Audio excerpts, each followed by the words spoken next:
GoFood, dan Aldi Oke, Farma, dan juga ada Unilever. Memang Unilever ini tidak murni perusahaan Indonesia ya. Abdullah nih, matiin Pak Abdullah. Eh, eh, Ya, kita mulai aja. kita mulai ya Pak. Baik, Assalamualaikum warahmatullahi wabarakatuh. Shalom, Om Swastiastu. Nama budaya, salam kebajikan, salam sejahtera buat kita semua Bapak Ibu. Mohon maaf Bapak Ibu, kita percepat waktunya karena ada sedikit kesalahan, ada yang harus diperbaiki, jadi kita percepat sedikit. Dan baru kali ini kita muncul lagi, welcome back, untuk bisa memulai webinar kita yang bisa lebih dekat dengan Bapak Ibu, untuk bisa sharing-sharing bareng dengan terkait konstruksi. Baik, perkenalkan saya Berninto Utaya, selaku moderator pembawa acara ini dengan kegiatan kita pada siang hari ini.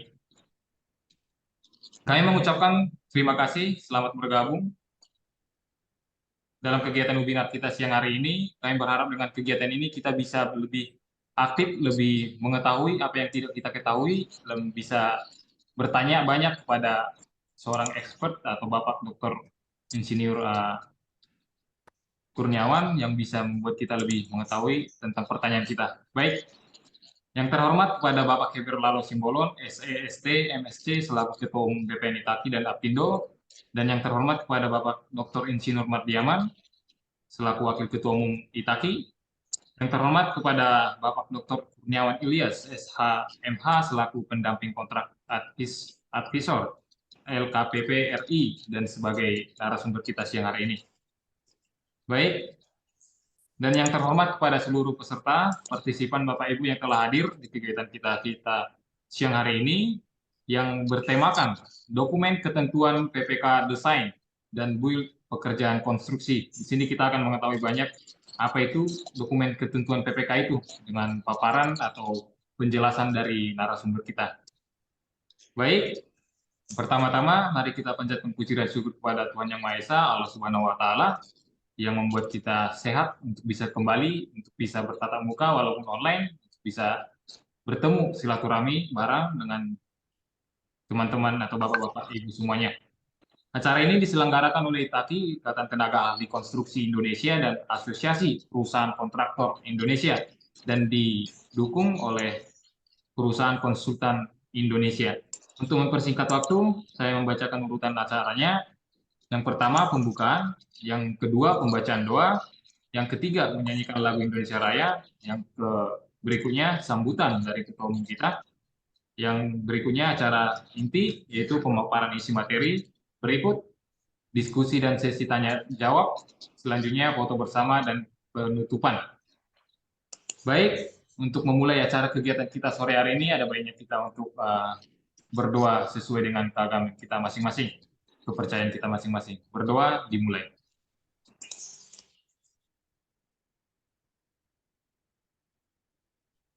Baik, terima kasih. Kita lanjut dengan menyanyikan lagu Indonesia Raya. Sebentar saya share screen ya Bapak Ibu.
Baik, kita lanjut dengan sambutan dari Bapak Ketua Umum Itaki dan Apindo, Bapak Heber Lalo Simbolon, STSE, MSC, waktu dan tempat kita persilakan. Silakan Bapak. Terima kasih Pak Berlinto. Jelaskah suaranya Pak Berlinto?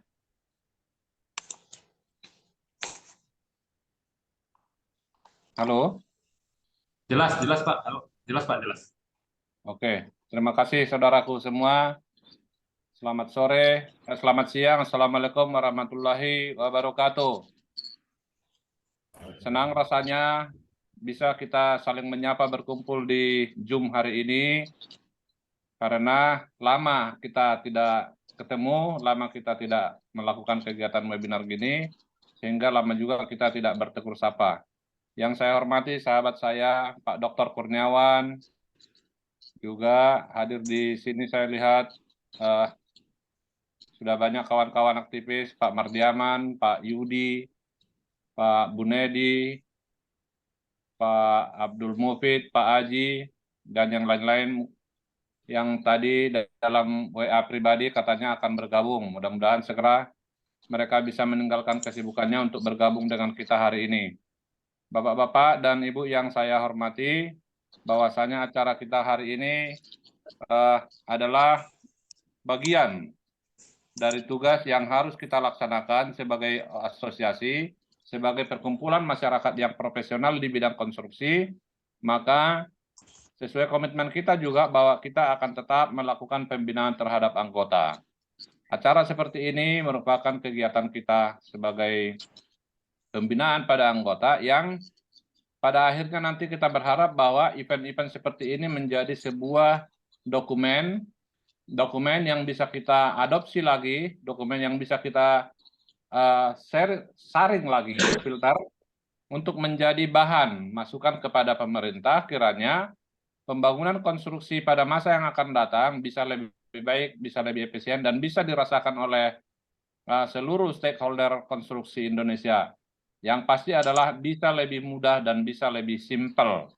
Saat ini kita rasakan bahwa pembangunan konstruksi di Indonesia ini yang dilakukan oleh pemerintah kita sangat besar, sangat banyak, namun tentu kita sebagai masyarakat ingin juga berperan serta di dalamnya. Oleh karenanya, kita berharap melalui acara seperti ini, pemerintah mau melibatkan peran serta masyarakat, khususnya dalam hal ini adalah Itaki. Baik itu nanti di pusat maupun di daerah, kabupaten, ataupun tingkat kecamatan. Oleh karenanya, kepada teman-teman saya, rekan-rekan saya, supaya bisa aktif memberikan masukan-masukan kepada kita, kepada pemerintah untuk menjadi acuan dalam melaksanakan pembangunan, bagaimana pembangunan konstruksi Indonesia itu berjalan dengan baik dan dinikmati oleh masyarakat luas pada umumnya. Pak Kurniawan, sahabatku, juga Bro Berlinto, yang selalu semangat untuk pengembangan Itaki ke depan. Saya berharap jangan bosan-bosannya, jangan jenuh untuk melaksanakan kegiatan seperti sekarang ini. Mudah-mudahan target kita akreditasi bisa segera kita raih, sehingga setelah akreditasi kita dapatkan, kita bisa safari ke daerah-daerah, kita bisa safari ke Kendari. Mungkin kalau saya jadwalkan setelah akreditasi lulus, target pertama kita jalan-jalan ke Kendari. Siap. Siap Pak Kurniawan ya? Siap Pak. Oke, agendakan itu Pak Berlinto, namun Pak Kurniawan, kami sangat berharap dan seluruh saudaraku yang ada hadir di acara ini, doa, dukungan, baik itu moral, dukungan data, dokumen apapun yang kami butuhkan untuk mencapai akreditasi. Kami merasakan sulitnya akreditasi ini, sudah 3 kali kita ajukan, namun masih ada saja yang kurang. Kepada saudaraku, adikku Berlinto, itu saya mintakan khusus tetap koordinasi dengan Pak Kurniawan. Apa data-data yang kurang, mudah-mudahan Pak Kurniawan sebagai inisiator kita, sumber inspirasi kita, pemikir kita bisa memberikan masukan yang baik. Oleh karena itu, acara-acara seperti ini, dulu kita berharap bisa sekali seminggu. Namun, kalaupun tidak bisa karena sesuatu hal, minimal sekali sebulan bisa kita laksanakan, supaya semua kita bisa menerima dan merasakan manfaatnya kehadiran ITAKI, keberadaan ITAKI di masyarakat Indonesia, khususnya di masyarakat konstruksi. Pak Berlinto, nanti teman-teman kita yang hadir saat ini bisa diberikan KTA-nya, membership-nya, supaya mereka benar-benar bisa tahu apa ini ITAKI dan bagaimana cara untuk bergabung di ITAKI. ITAKI ini seperti yang kita ketahui adalah organisasi yang sudah lama, lahir pada tanggal 9, bulan 9 tahun 2009. Kita sudah banyak berlalu lalang di dunia konstruksi pembangunan Indonesia. Namun, sebagai manusia biasa tentu kita banyak kekurangan. Oleh karenanya, doa dan peran serta saudaraku semua, kami harapkan, kami butuhkan supaya itu menjadi tauladan bagi kami, menjadi acuan bagi kami. Kalau masih ada yang kurang bisa kami perbaiki, kalau ada yang lebih mungkin bisa segera kita benahi. Demikian kata sambutan dari saya. Sekali lagi saya ucapkan selamat kepada Adinda Berlinto, selamat kepada Pak Dr. Kurniawan. Kalaupun misalnya saya nggak sampai selesai di acara ini, saya mohon maaf karena akhir minggu suka banyak kegiatan sosial masyarakat lainnya. Demikian, saudaraku semua, saya ucapkan Assalamualaikum warahmatullahi wabarakatuh. Salam sejahtera, salam sehat selalu. Terima kasih.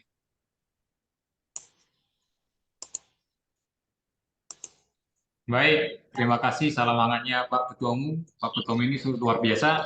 Dia meluangkan waktunya apapun itu, sesibuk apapun di luar, beliau bisa menyempatkan waktunya menyapa kita semua. Baik, selanjutnya kita langsung aja ke acara pemaparan isi materi kita. Inti dari kegiatan kita pada siang hari ini yaitu pemaparan materi dari Pak Kurniawan, Dr. Pak Kurniawan Ilyas. Kita persilakan Pak. Ya, jadikan saya kos. Oke, baik.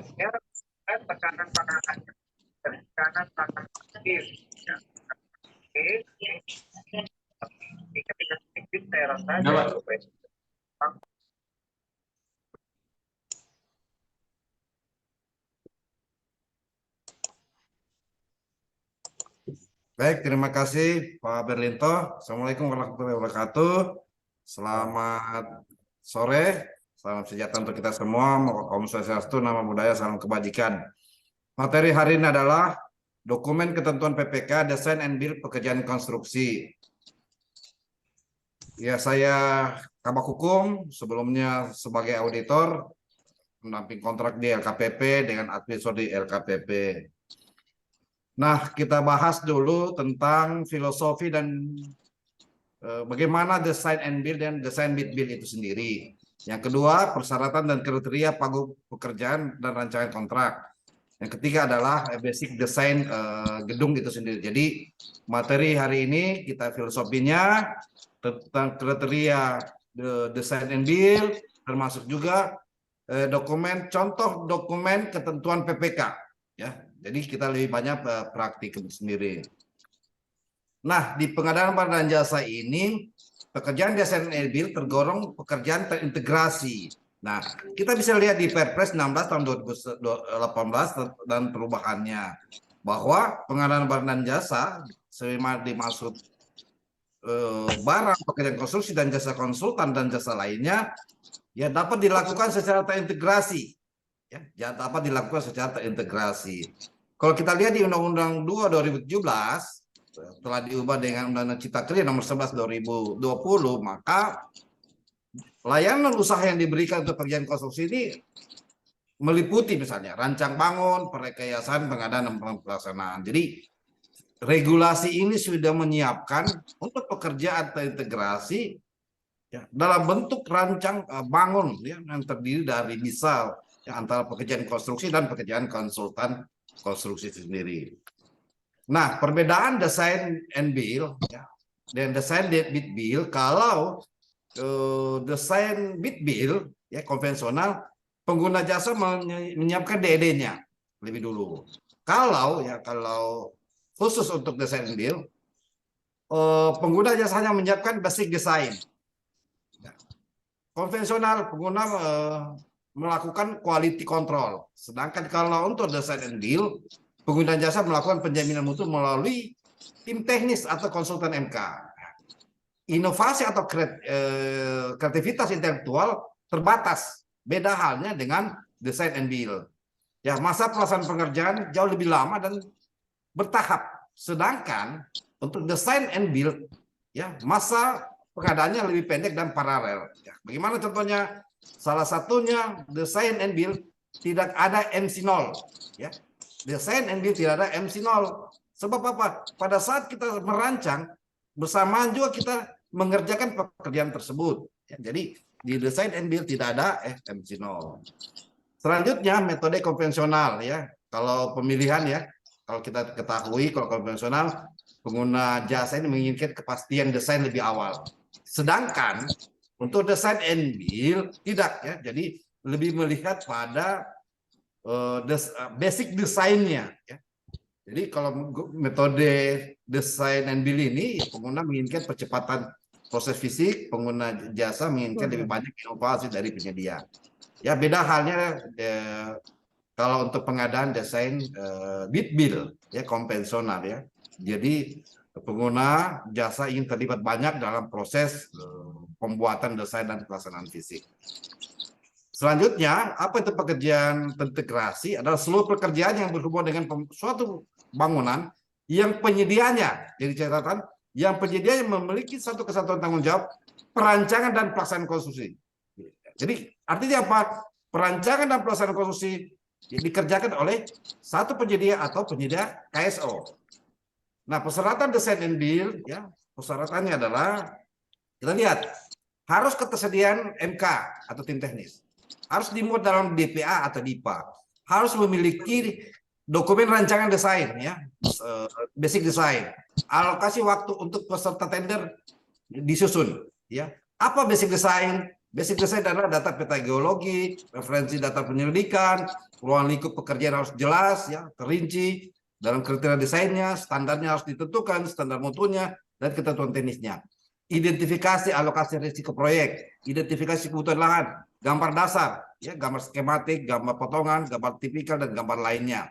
Jadi basic design belum mencakup ya gambar yang lebih detail, lebih menggambarkan tentang sebuah soft drawing itu sendiri. Ya, artinya apa? Basic design masih gambar-gambar umum, gambar skematik, gambar potongan yang belum secara rinci ya gambar tersebut. Ya. Selanjutnya kriterianya ya kriterianya harus ada dua. Apakah kompleks atau mendesak? Kalau pekerjaan kompleks itu adalah kita bisa pilih. Ya. Nah, kebanyakan untuk desain and build ini ya harus memiliki kriteria, memiliki kondisi ketidakpastian. Nah, di antara 5 poin ini, salah satunya terpenuhi, itu bisa masuk kategori desain and build. Beda halnya kalau pekerjaan mendesak. Kalau pekerjaan mendesak harus terpenuhinya 3 aspek ya, sosial, segera dimanfaatkan, pekerjaan perencanaan dan konstruksi tidak cukup untuk waktu, dipisahkan pelaksanaannya itu sendiri. Jadi kalau untuk di tahapan perencanaan, siapa pejabat yang menetapkan adalah menteri, kepala daerah, ya, kepala instansi di kementerian atau lembaga berdasarkan usulan pejabat tinggi media. Jika sumber dananya dari APBN. Kalau sumber dananya dari APBD, maka gubernur wali kota yang menetapkan. Selanjutnya, apa itu justifikasi ya? Justifikasi pekerjaan kompleks unforested condition ya. Ya tentu ya, misalnya daya dukung tanah ya yang tidak bisa diprediksi, pembebasan lahan, cuaca, hidrologi. Ya, bagian pekerjaan yang memiliki ketidakpastian apa saja harus memiliki desain tipikal, memiliki daftar upah dan harga dalam bentuk schedule of rate ya, diakibatkan kondisi lapangan. Nah, daftar tarif dan harga penyusunan schedule of rate ini tidak berlaku bagi pekerjaan yang tidak ditetapkan sebagai pekerjaan yang kondisi ketidakpastian. Artinya schedule of rate ini jika ingin ditetapkan harus ya memiliki kondisi ketidakpastian itu sendiri. Jadi schedule of rate ini harga penyusunan komponen tidak berlaku untuk bagi pekerjaan yang tidak ditetapkan untuk pekerjaan yang memiliki ketidakpastian itu sendiri ya. Jadi kalau ada pekerjaan umumnya itu pekerjaan yang sifatnya tanah di atas air ya. Itu yang paling penting kalau kita ingin menyusun schedule of rate. Selanjutnya adalah justifikasi kompleks ya. Kompleks ini kalau kita lihat di PP 22 2020 ya, PP 14 2021 ada kriterianya, ruang lingkup pekerjaannya, lokasi pekerjaannya, kebutuhan sumber daya tenaga kerja. Kriteria teknologi yang ditentukan beberapa aspek misalnya, materialnya, peralatannya, tenaga kerja, dan metode pelaksanaannya. Materialnya, apakah material ini membutuhkan perlakuan khusus, peralatan ini membutuhkan treatment khusus, tenaga ahli, apakah tenaga ahli ini yang dibutuhkan memerlukan spesifikasi khusus dan metode pelaksanaan. Inilah itu yang kita ingin menjustifikasi sebuah pekerjaan kompleks ya. Kalau di PP yang sudah dihapus ini kriterianya. Jadi kita bisa pakai ketentuan yang ada di sini ya, ketentuan yang ada di sini. Selanjutnya rancangan awal basic design ya. Jadi data peta geologi teknis lokasi pekerjaan, peta geologi seperti apa, arah, ukur selisih ketinggian ya.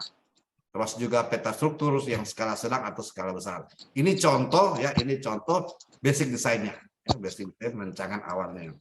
Selanjutnya, rancangan awal juga harus jelas ya, ruang lingkupnya, mekanikalnya, ya, sipilnya, dan standar teknisnya itu sendiri. Jadi itu tetap di basic design.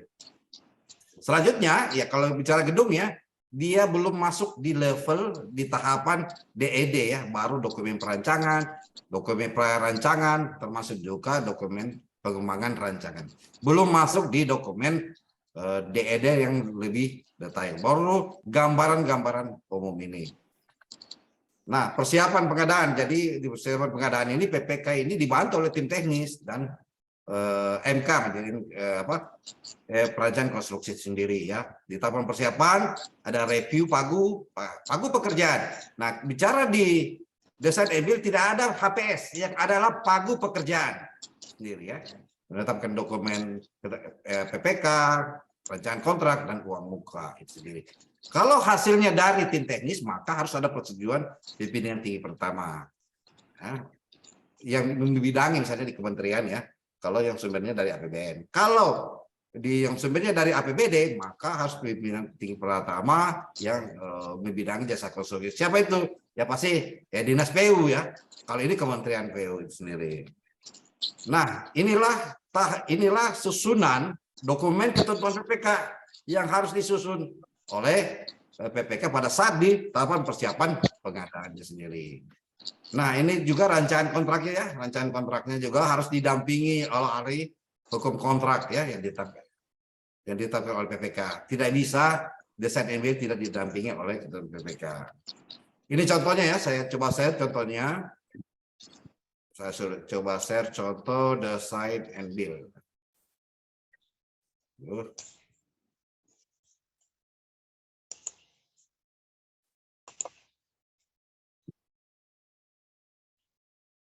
Karena satu murah, ini gue sematin dulu.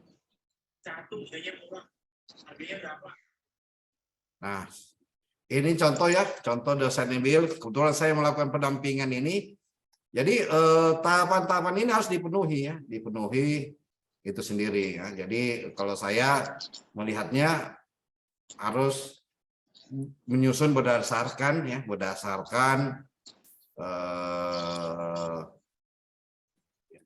ya rancangan awal ya, ini data informasi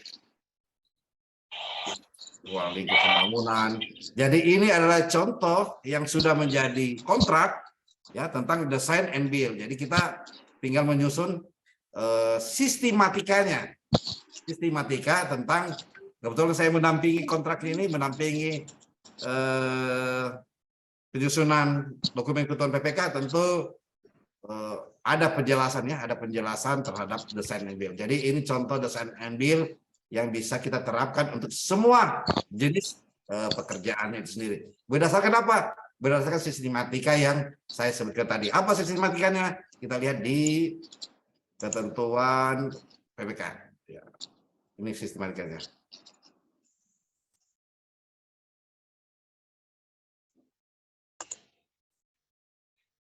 Jadi harus ada latar belakang, sumber, pagu, pagu pekerjaannya, waktu pelaksanaan, rancangan awal, ruang lingkup keluarannya, ya, dan proses pengujiannya, tenaga ahlinya. Jadi dokumen ketentuan PPK adalah kombinasi atau gabungan dari ya spesifikasi teknis dan KAK. Kenapa? KAK khusus melahirkan ya konsultan perancangan atau perencana atau MK atau pengawas, sedangkan spesifikasi teknis melahirkan untuk pekerjaan jasa lainnya, pekerjaan konstruksi dan pengadaan barang. Sehingga dia kombinasi isi dokumen ketentuan PPK kombinasi dari ya dari KAK dan spesifikasi teknis yang harus ditetapkan oleh PPK. Yang sebelumnya harus melalui review, harus melalui pengkajian bersama konsultan manajemen konstruksi bersama dengan tim teknis atau tim teknis. Itu tahapan ketika ingin kita menyusun dokumen ketentuan PPK. Ya, baik, demikian yang saya sajikan. Saya serahkan kepada moderator. Silakan moderator. Berlinto. Baik, terima kasih Pak dengan penjelasan yang sangat sungguh detail dan panjang, dan kita bisa, mungkin harapan kita yang membuat penyelenggara kita bisa memahami apa isi dari pemaparan Pak Kurniawan. Baik, mungkin ada beberapa pertanyaan, Bapak Ibu bisa diajukan atau bisa langsung bukakan mic-nya untuk bisa bertanya kepada Pak Kurniawan apa aja yang bisa pertanyaan kita terkait pemaparan isi materi siang hari ini. Kita berikan waktu untuk bertanya, Pak, Bapak Ibu. Silakan.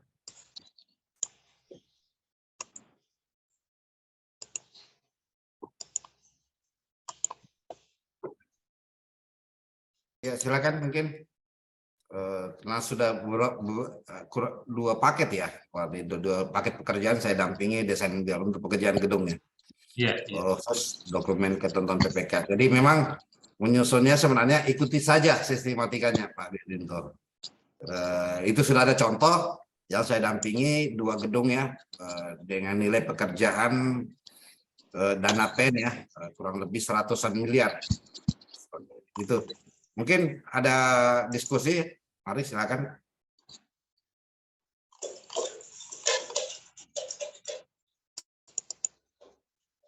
Pak Bunedi mungkin, atau Pak Yudi ya, silakan Pak, atau sharing ya. Sharing-sharing ya, yang bisa didiskusikan Bapak Ibu. Kita buat kesempatan ini menjadi luar biasa bagi kita untuk bisa mengetahui yang lebih baru gitu.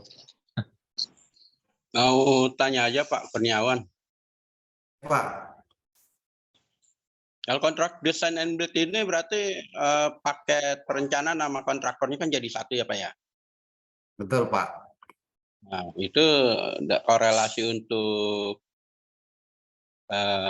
pengadaannya itu dengan konsultan berbarengan atau mana yang lebih dulu? Baik, konsultannya Pak. Atau kontraktornya dulu? Ya, terima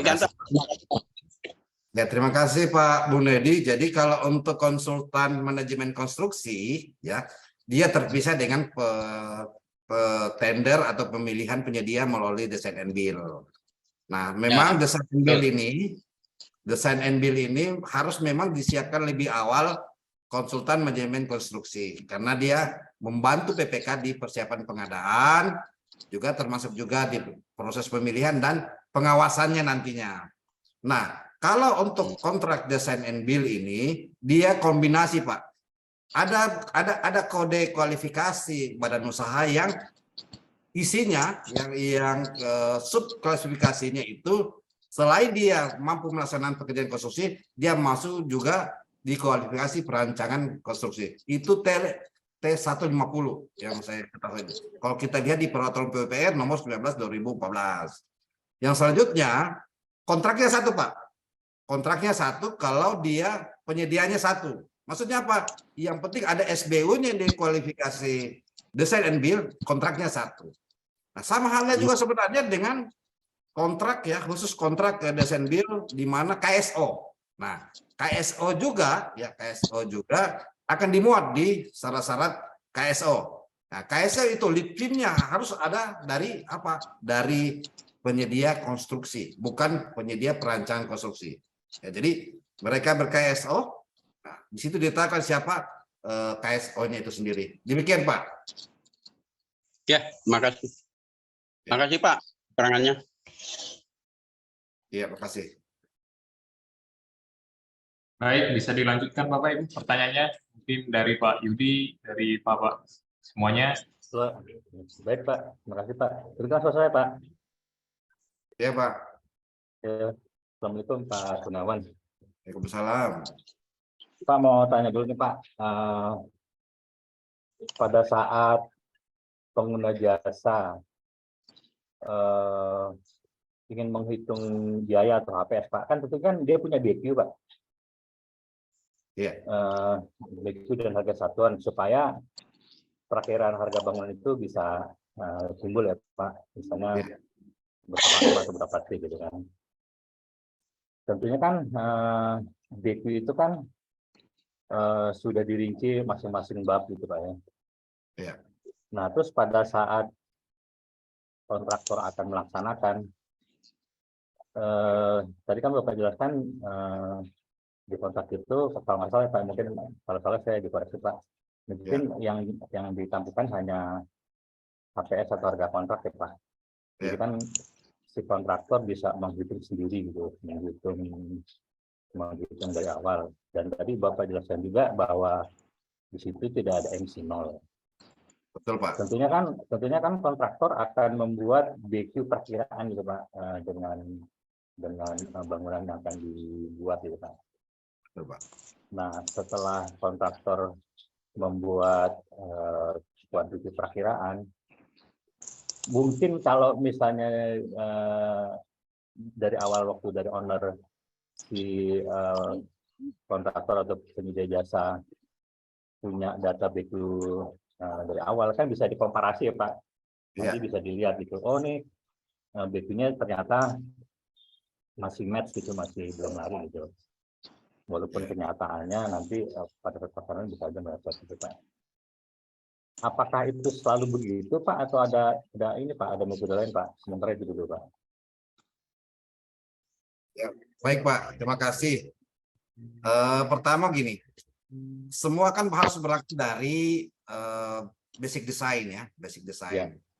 Dari basic design memang tidak ada gambar secara detail sehingga komponen-komponen belum bisa diuraikan secara jelas dan tegas setiap kuantitas ya dalam sebuah pekerjaan.